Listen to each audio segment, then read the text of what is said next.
were violently yanked from, your connection, the other part of you was severed, you got hit on the back and threw up. That's the first thing you did. And you not only survived that, when you were at your weakest, before you took your first breath, you made it through that. But you thrived. You're sitting here, good-looking dude, pretty cool people around you. You got this. There ain't nothing that can come against you. Nothing is going to beat you. Nothing is going to destroy you. Nobody died from pain. You can die from injury, but nobody died from pain. Think about that. I'm hurting so bad. Cool. It sucks. Travis Willingham. The album that I did 2 years ago, the quote, if you open up the front, the name of the album is Sitting in the Fire. And that came from a quote that Travis told me when I was 34 years old, okay? So not when I was 6.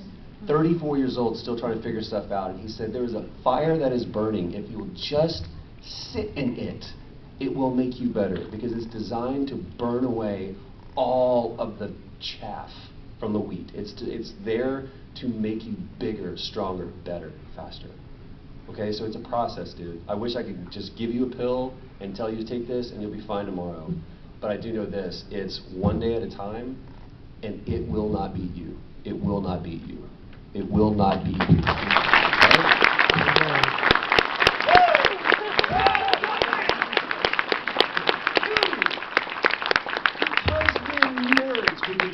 Because we're nerds, we get to do this. Because somebody really loves Magic the Gathering, or somebody really loves Pokemon, or somebody really loves Naruto, is why we decided to get to this building together on a Friday and skip school. Rebels love it.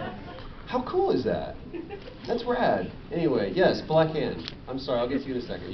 I love this thing. I'm going to steal it from you.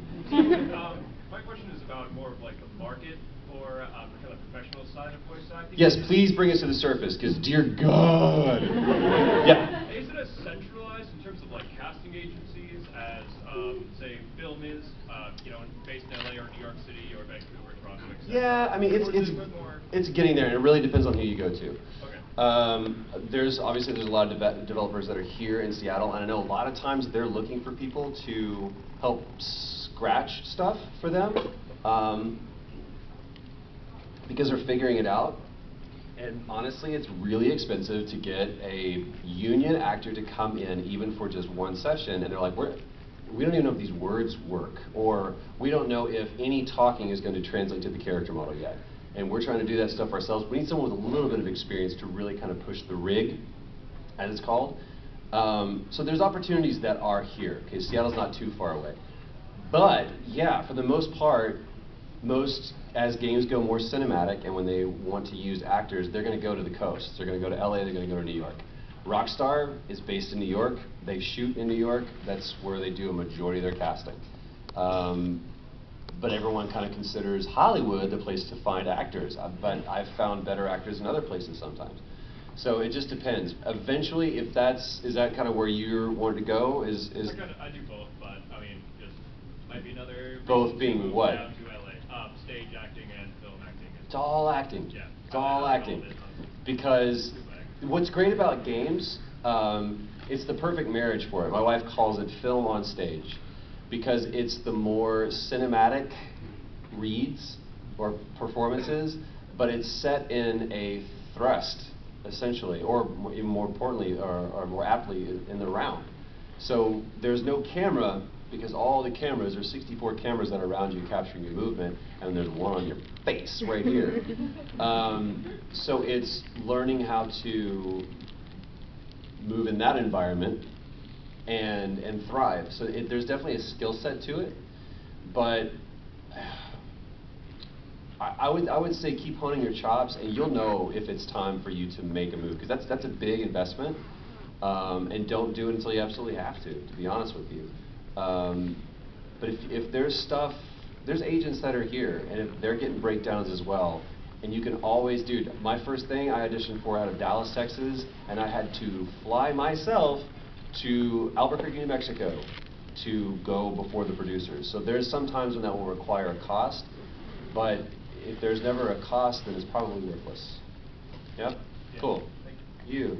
Hi. Yeah, hi. I was wondering, what was your experience working in the Bioshock Mhm. game?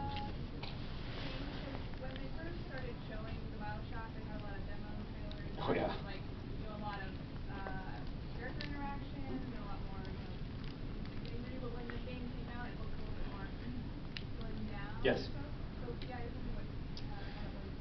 Scope is always a thing, and typically creative directors like Ken Levine are always fighting for scope, because ultimately a game has to ship, and you have a finite amount of things that you can put on that disc, and that gets bigger and bigger every year. So Ken Levine is a masterful genius. The way that his mind operates is proof that there's a fifth dimension. Because he's constantly, what he's able to pull from the ethos and actually articulate and cast as vision is mind-blowing to me. He's one of my favorite people to work with. But yeah, I mean, that game when it first started off, it was going to be this. Most games do, most games never are, here's what I pitched, and that's what they made. Characters change, worlds change. There's been so many reshoots that we've done. Even on Last of Us, we did the ending to Bioshock, I don't know how many times, because it constantly changed. And one of the reasons why, like in film, you have one master that you have to serve, and that's story. That's it. You need to shoot this in order to move the story forward, and the characters are the vehicles to do that with. And then your editing is really how you're presenting that story in its final form. With games, it's like, yeah, I mean, it's a dramatic moment, it's a cinematic moment, so we probably need to shoot a cinematic, but it would be cool if we could do that in game space. What if we could do the conversation where Sam and Nathan sit down in Uncharted 4 and finally just kind of have a quiet moment of respite, and Sam asks what Nathan thinks their life would have been like if they had just done something differently.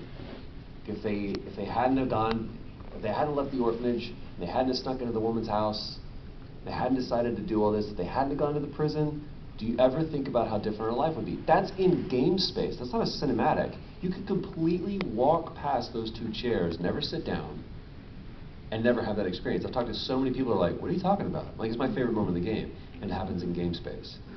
In The Last of Us, when Ellie asks Joel, how did you know about the ambush? And he says, because I've been on both sides. Huge dramatic moment in game space. So a lot of times it's, developers always want you to be on the stick as much as you can because you're invested in it more. If you're sitting back and watching, you're kind of taken out of it a little bit. There's sometimes when it's great to breathe, but for the most part, I want to be on the stick driving it. And I want to have those moments happen organically with me having the utmost agency I can in the player, or in the game. One of the things that changes a lot of times is, yeah, you know that like three-headed dragon that we wanted to have coming up out of the volcano that was actually going to like, poop dragon eggs on everybody, and then those things would open up, and then they would poop dragon eggs. You can't do it. Oh, okay, well that completely changes Act 3.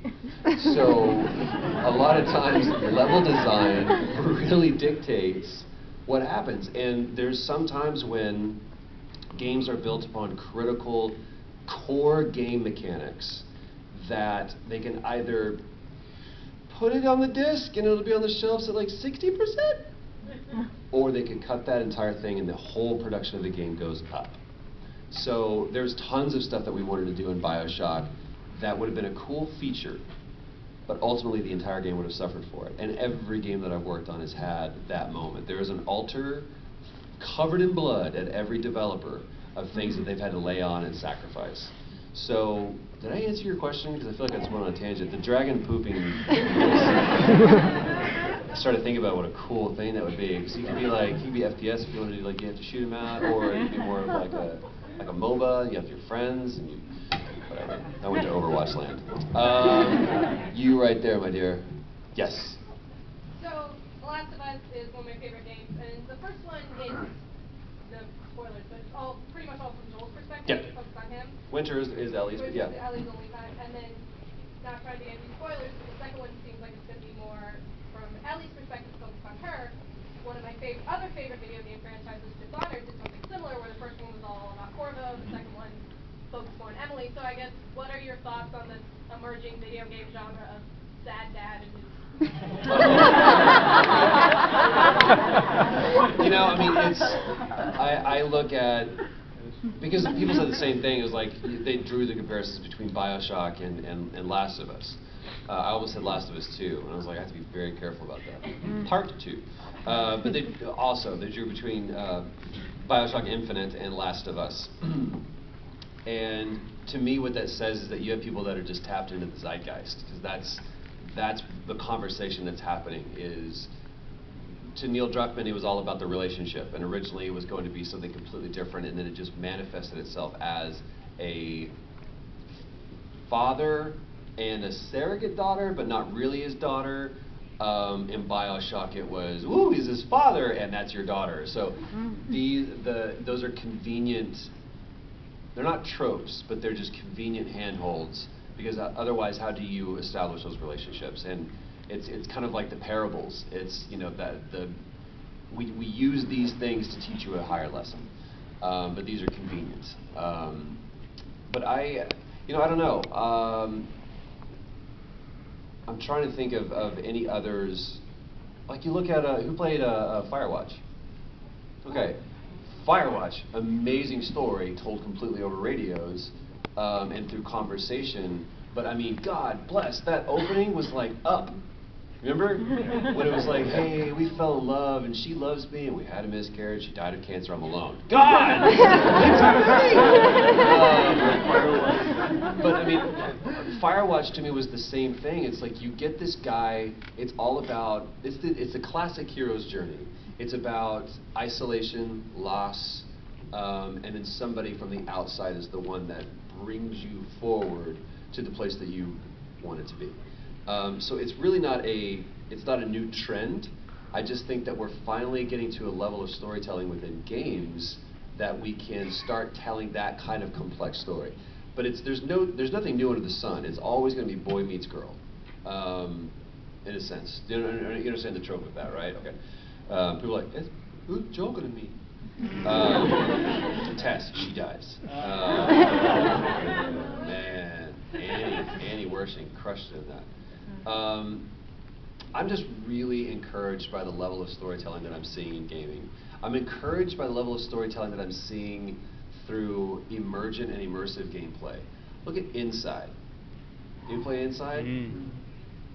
Dropped you in. What? What's happening? You don't even know. Run. Run. What are these pigs doing here, the zombies? Just run. I love games that are like that, because that's how the character feels in that moment. I'm just running and I'm screwing up. The part where you're in the forest running, you know what I'm talking about? And you see the headlights and the guys get out and they're looking for you and you just kind of slowly walk past. I was certain I could get past them unnoticed, because that's what gaming has taught us. It's stealth. Cover-based, move from cover to cover. Nope, they're still going to chase you no matter what you do. That kind of gameplay mechanic and that kind of storytelling, that kind of instant immersion is what I love about where games are at right now. Yeah. Answer your question? Can I ask a follow-up? Sure. How does it feel to have your surrogate daughter be cooler than you? She's pretty rad, dude. Not only cooler, but like tougher. Joel ain't got no tattoos. Ow. Ow. Jenna Troy, so I've got a call on you. The guy looks like he's opening up for Panic at the Disco. Yes. All right. What's the strangest role you've ever auditioned? The one that made you just like, when they described it to you, you just had to do a double take. Good question. Shoot. Oh wow, we're over, aren't we? No. No? 1:30. Okay. 10 minutes? Well done. I was like, I gotta go.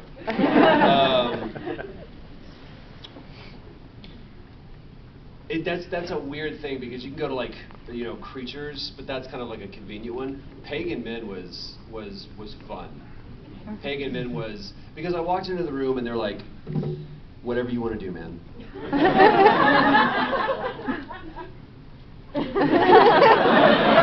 just to see if they meant it. Like, gee, no! It's a very interesting choice.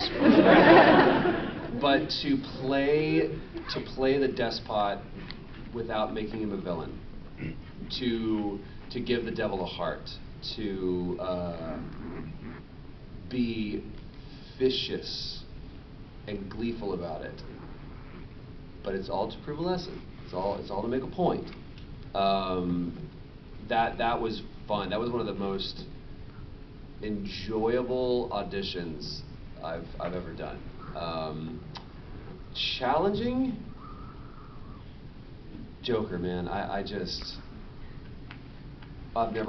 didn't know how many parts of my body wanted things out of it at one time. Like I felt I was just gonna hang it, and it everywhere, just days. And that's when you go. You talk about confidence, man. You go in and go, it doesn't matter if I'm confident in this or not, I have to. That's when you pull from your have to. And because we really couldn't be prepared because there was no material presented to us ahead of time, you got in, go, here are your lines, and we're not going to tell you what the character is. And you go, it's the Joker, isn't it? And pride says, don't screw this up. But just the kid in me was like, don't screw this up.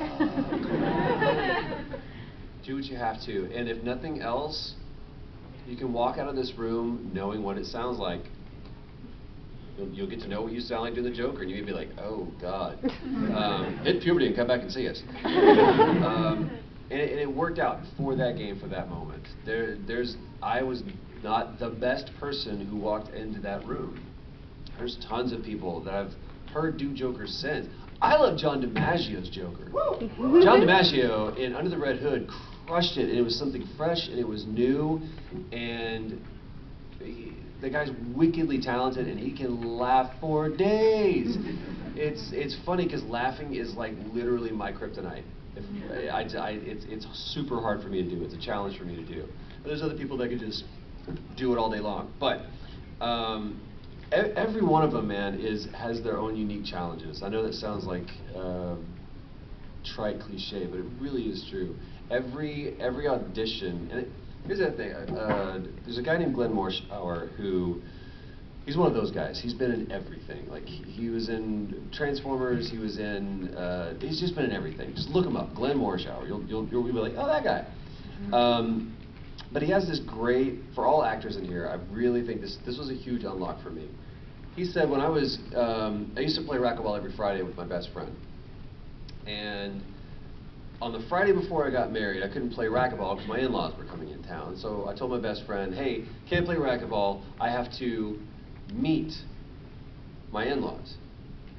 He didn't say, I have to audition with my in-laws. He wasn't trying out for the role of the son-in-law. They were getting married. This was happening, and he wanted to show them what their son-in-law looked like. He goes, take that same mentality into your, not auditions, meetings. You may be wrong, but you walk into that room and you show them what the role looks like. Now that requires preparation. That requires you really digging into the material. Don't think you can just pull it out of your ass and just expect to shine. But walk in there and show them what that role looks like. And fortunately, I heard that message before I went in to the meeting with Naughty Dog. Because I was not Joel at any, I mean, I clean shaven, I had like the One Direction hair going on. It was bad. But there was something that I fundamentally understood about the character that I felt was a secret that only I knew. And my entire objective in that meeting was like, I just want to let them in on the secret. I just want to let them in on the secret. And if I can do that, then I've done my job. I didn't care if I got it or not. I didn't care if I got the role. And when you sit in that room and you're looking, you're like, there's Joel, there's Joel, there's Joel. I mean, looked like him. There's the beard and the face and the everything. And you look at yourself and they go, what character are you here for? I'm here for Joel. Oh. Okay, cool. 5 minutes, 5 minutos. So yeah, especially for you, man, just take that into your meetings, right? Show them what the role looks like. I got time for one more. I got to do the Joker, the Cesar Romero Joker too. Well done. I mean, it's probably from Injustice, but whatever. I like it. Well, I have a request for you. And a great way to end. Go on. Trust me, you won't be giggling later. Screaming is the word I meant. Whoa, but anyway, I interrupted you. So happy. That's what she said. And then I killed her. Look, can you please say, if you weren't so crazy, I think you're insane. Yes. Yes, I can say that, of course. What was it? I didn't say I was going to say it. I said I could say it. What are you going to say? If you weren't so crazy, you'd be insane. If you weren't so crazy, you'd be insane. I really do mean that. Seriously, seek help, you are insane. Hey guys, I'm gonna get out of here.